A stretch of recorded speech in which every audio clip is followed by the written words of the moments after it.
ఓం సాయిరామ్. ఆణిముత్యం.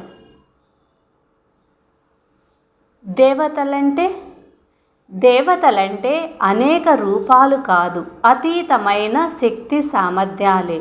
ఇప్పటికీ బాబా భక్తులకు వారి వారి అర్హతల రీత్యా లీలా దర్శనాన్ని అనుగ్రహిస్తూనే ఉన్నారు.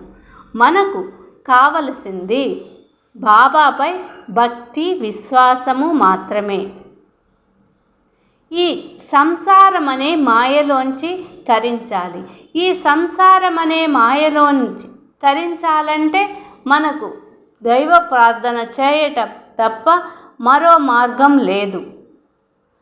దైవ స్మరణ మనం చేయలేకపోయినా చేసేవారిని చూసి వారి స్తోత్రాలు విన్నా మనకు భగవంతుని అనుగ్రహం తప్పక కలుగుతుంది. ఈ మాయ నుంచి మనం తరించాలంటే ఇంతకన్నా మించిన మార్గం ఏముంది? ఈ మాయ నుంచి తరించిపోగలుగుతారు. వారి స్తోత్రాలు విన్నా సరే భగవంతుని అనుగ్రహం కలుగుతుంది. గొప్పతనం గురించి, ఔన్నత్యం గురించి ఈర్ష్య పడని వారే నిత్యం ఆనందంగా ఉండగలుగుతారు. ఇతరుల గొప్పతనం గురించి, ఔన్నత్యం గురించి సంతోషించాలి కానీ ఈర్ష్య పడకూడదు. ఈర్ష్య పడకుండా సంతోషంగా ఉండేవారే నిత్యం ఆనందంగా ఉండగలుగుతారు.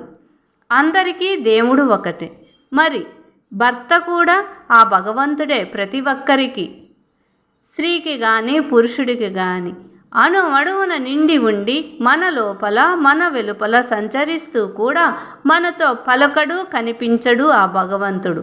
దానికై మనం చింతించాలి కానీ ఏదో రోజున శాశ్వతముగా కనగపడకుండా పోయే వారి కోసం ఎందుకు ఈ యాతన, ఈ బంధాలు, మాయా బంధుత్వాలు?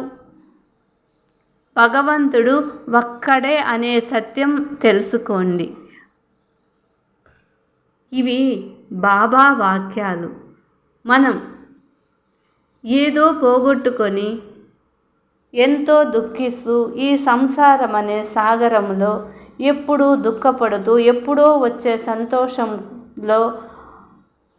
సంతోషాన్ని పంచుకుంటూ జీవితం సాగిస్తున్నాం. కానీ మనము భగవంతునిపై మనం శ్రద్ధ పెట్టి ఆయన స్తోత్రాలు వింటూ ఆయన ధ్యానం చేయండి. ఆ భగవంతుని సాక్షాత్కారం కోసం ప్రయత్నించండి. ఇదే జీవన్ముక్తికి మార్గం. ఆదరించండి ఆణిముత్యాలను. షేర్ చేయండి, లైక్ చేయండి, సబ్స్క్రైబ్ చేయండి. మీకు నచ్చితే తప్పక సబ్స్క్రైబ్ చేసి లైక్ చేయండి ఈ ఆణిముత్యాన్ని.